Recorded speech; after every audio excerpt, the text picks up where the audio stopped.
Latin America.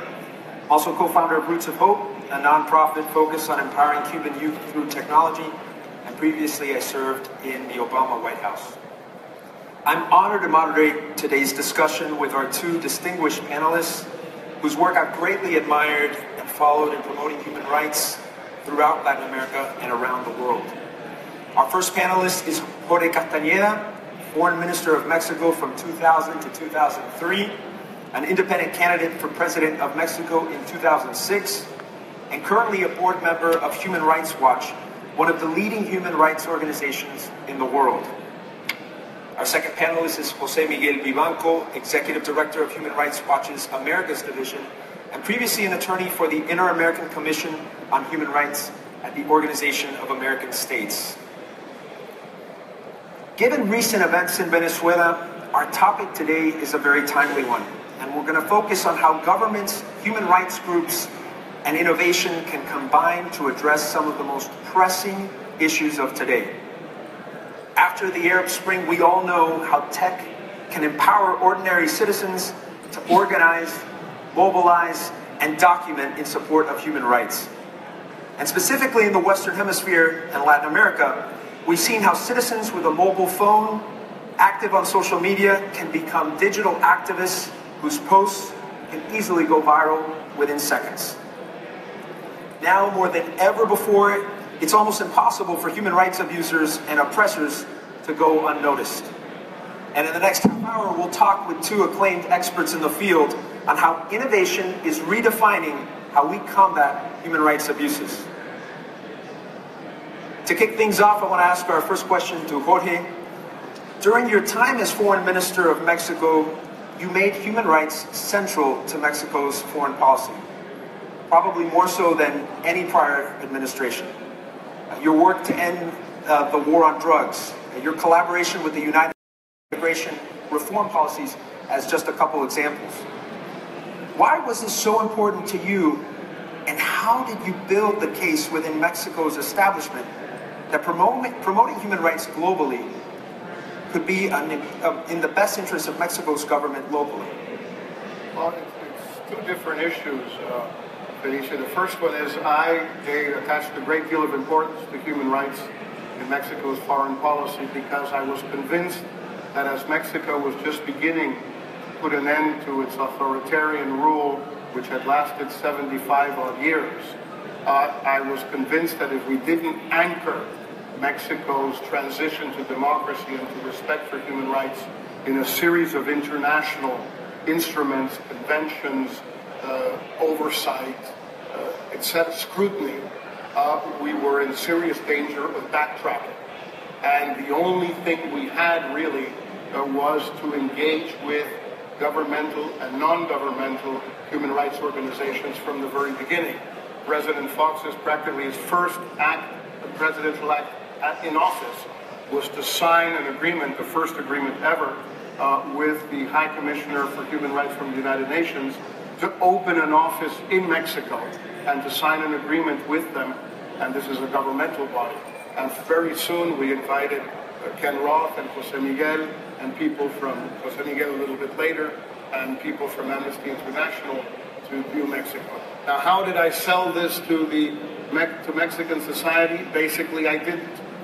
It was practically impossible to sell. There was no constituency for it except very small and marginal groups. And this was one of the weaknesses of our policy, was that we never were able really to develop strong support in Mexican society for this policy, which is why it was relatively easy later on, especially under former President Calderón and today under President Peña Nieto, less so, to roll back that policy, because we weren't able really to lock it in Mexican society. We locked it in internationally, but we weren't able to lock it in domestically. Thank you, Jorge. Our next question is for José Miguel. In the age of social media platforms and networks, 24/7 news cycles, a crackdown on independent media, the rise of misinformation, and what Kellyanne Conway so infamously coined alternative facts, how does Human Rights Watch go about doing the work of defending the rights of people worldwide And how do you ensure accuracy and independence in your reporting? Well, actually, it's extremely challenging for us to gather facts and to present findings of our research in different regions in the world, and to be able to actually get some impact and promoting change on the ground. And one of the basics rules that we apply for our research is that everything that we investigate, any report that we published is based on our own investigation, with our own experts. We go to the field and we interview witnesses, we interview victims, judges, lawyers, journalists, members of civil society. If we can, we obviously try to interact with government officials, with prosecutors, with members of the government, and the key obviously is to contrast and to cross the information that we have been able to find on the ground. But another basic rule for us, central rule, is that all our financial support, all our resources are coming from private donations. We don't get a single penny from any government in the world. So we are able to work and to assess human rights conditions in different parts of the world without any type of pressure or influence by a government official. Now, in the era of alternative facts, I would tell you that historically, one of the actually probably interesting points that might surprise many of you is that normally we never had a contention on the facts. With many governments, including with the Mexican government, we presented our findings and there was no discrepancy usually on the facts.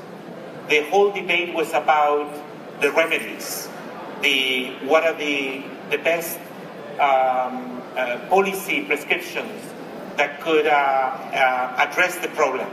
And that was the real debate. And whether the government was doing enough to fix the problem. Now, with recalcitrant governments and highly ideological governments in this region and in other regions of the world, usually the fight, the biggest challenge is to agree on the facts. And that is essentially the problem that present governments like the Venezuelan government, for instance. Thank you, Jose Miguel. Jorge, as foreign minister and in your work today as a board member of Human Rights Watch, what relationships have you created with similar human rights focused groups? And what role do you feel these groups play in exposing human rights violations?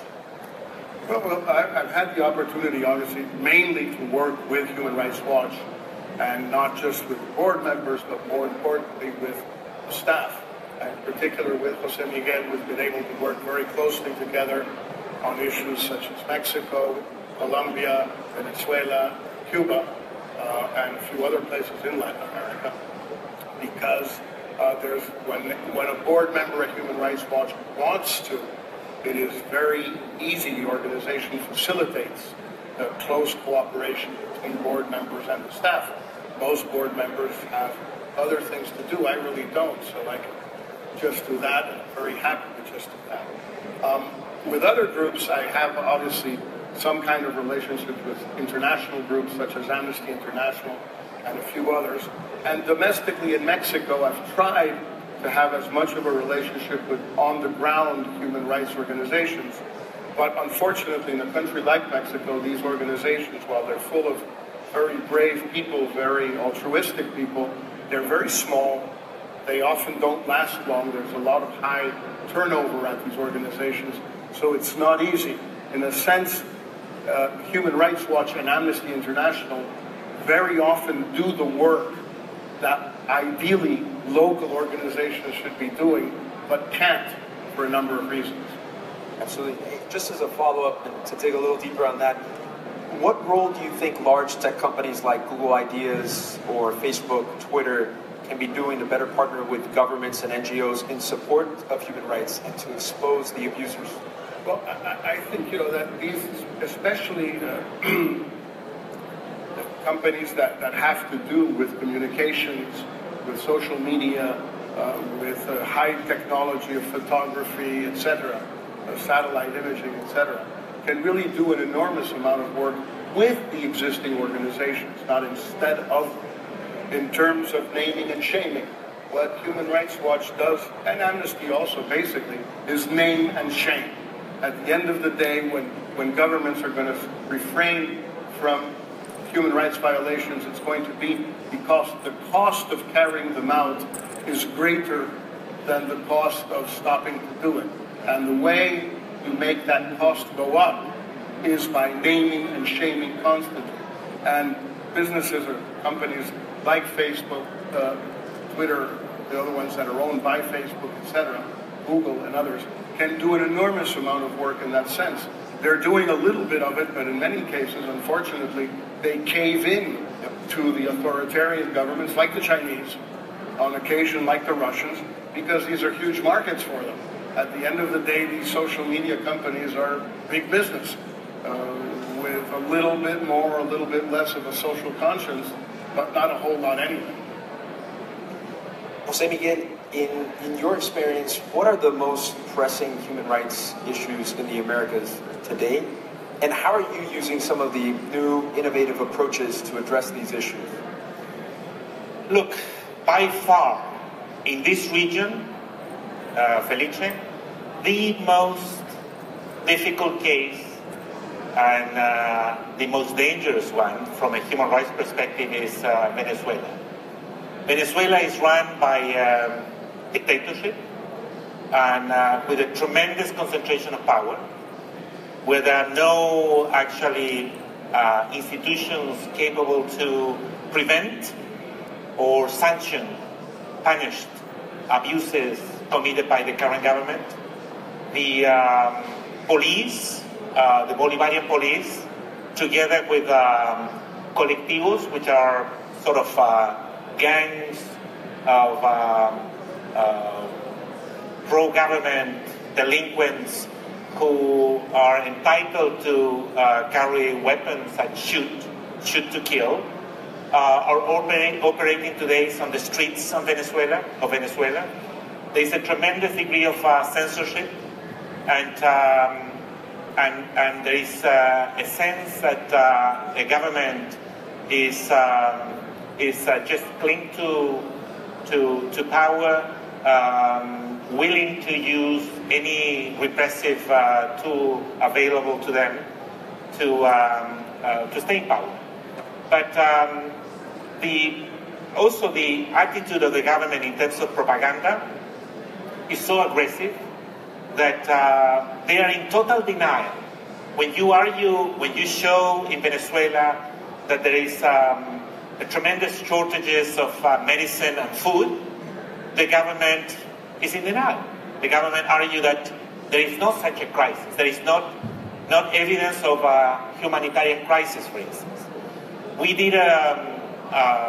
have done a lot of research and reporting on Venezuela about the repression of security forces. And there's one report that I would like to show to you, where we knew that security forces were not only repressing low-income communities in Venezuela, shanty towns, with sending huge number of military and police to massively detain people there, arrest them, arbitrary detention, but also killings, extrajudicial killings. And on top of everything else, what the government did in several locations across the country was to engage in massive demolition, destruction of property of shanty towns, low-income communities. And so what we did to prove this point was to use satellite images, like the one that you will see here, that we were able to show, you could see that one over there, and the satellite images that we were able to collect, it shows that they basically wipe off the map that community. And we by using this type of resources, I think we force some of the officials in the I don't know how to disappear now. No. This is something else. You can go back now. Okay. Yeah. Go back one more time. Okay. So you will see the point, of using some of our resources to prove the actions conducted by the security forces of Venezuela. And every day in a country like Venezuela, we need much more support from technology, films, pictures, satellite images like this one, to demonstrate our points. It's incredible, and it shows, it paints a picture. Most of them, the people who were arrested there were displaced to different locations in Venezuela, and there are some numbers of extrajudicial executions, individuals who were tortured, some of them in prison, and unfortunately, the government of Venezuela has the power to engage in this kind of abuses without any kind of accountability. It's incredible, incredible. Jorge, and I think we jumped the gun here with the next slides, but with regards to Mexico, particularly preparing for the possibility of mass deportations of undocumented immigrants to Mexico from the U.S., what, in your opinion, are the most problematic angles to this cause? And how do you see tech playing a role in curbing against any potential human rights abuses during these mass deportations? Well, there's two different aspects to each, and they're very important. The first one is that we have to establish clearly the precedent, the thesis that deportations of people, whether they have papers or not, do constitute a human rights violation, regardless of the legality of their residential status in any given country, and particularly of Mexicans in the United States. Why? For many reasons, but the most important one is the question of the unity of the family. There are a number of international instruments or conventions that the United States has signed, that Mexico has signed, that many countries have signed and ratified, whereby the preservation of the unity of the family is considered a fundamental human right. And many of President Trump's deportations, right now they are more detentions than deportations, but all of those detentions are going to become deportations very quickly.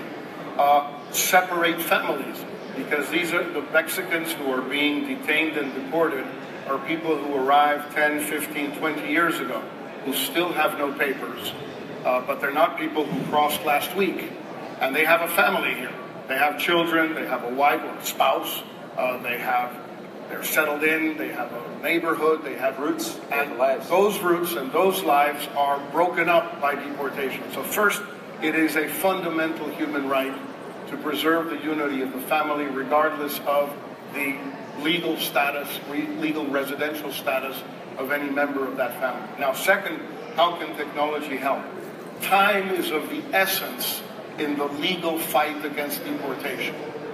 If you can get a lawyer, if you can find a judge, if you can get a stay, if you can put up some sort of a case quickly enough before ICE throws you out, you can set in motion a process which can at least allow you to stay in the United States, if only in a detention center, and eventually be freed while you await a deportation hearing.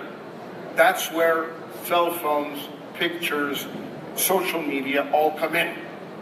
Because if you can get this going quickly enough, if a daughter is able to film her mother's arrest and film her mother being put up in an ICE truck and sent to the detention center or straight to the border, and she can send that to a lawyer, if lawyers' phone numbers or addresses or the Mexican consulate's numbers are available and quickly respond, then all of that sets in motion a legal process whereby you can probably hold this up.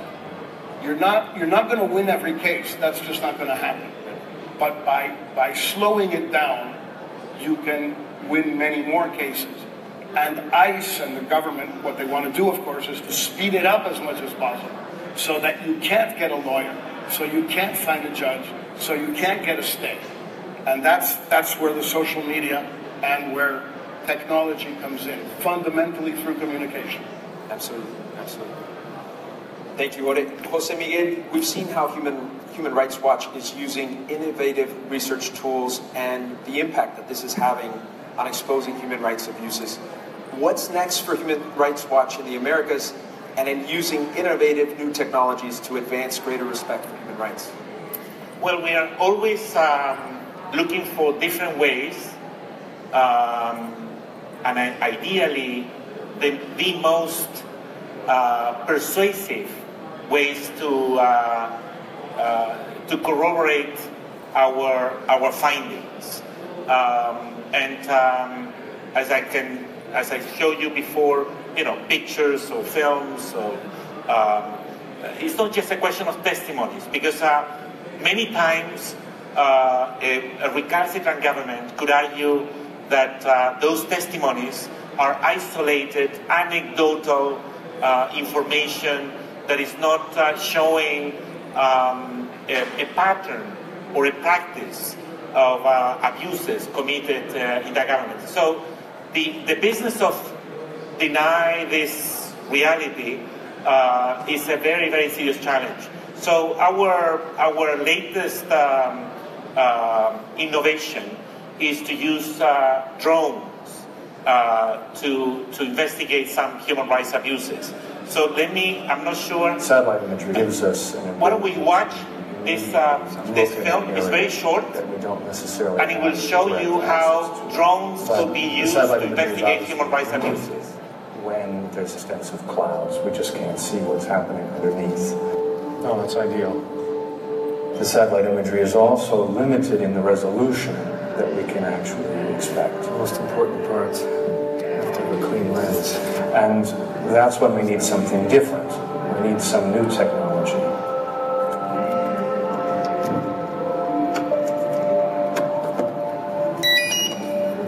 That's what I want to hear. Let me go set up the flight plan. The drones represent that missing link. Behind me, you can see one of over 800 open dumps in the country, and one of the many dumps where uncontrolled burning of trash continues to happen. Residents told us that they've been suffering from respiratory problems, allergies, skin diseases, and really concern and fear about how their kids are going to grow up. Drone technology provides us with this ability to conduct more detailed ground assessments in a way that's both authoritative and more comprehensive.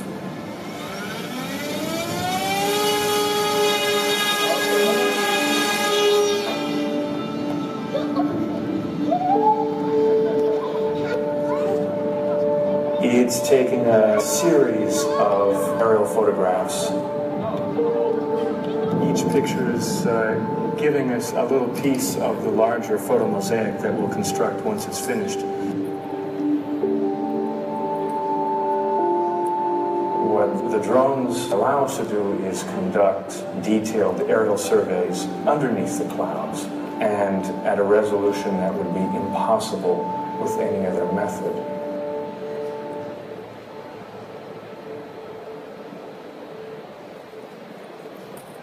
We could use this technology to investigate cases of police brutality, for instance, in repression, massive repression. And this is what the latest we are incorporating in our methodology investigation in different regions of the world.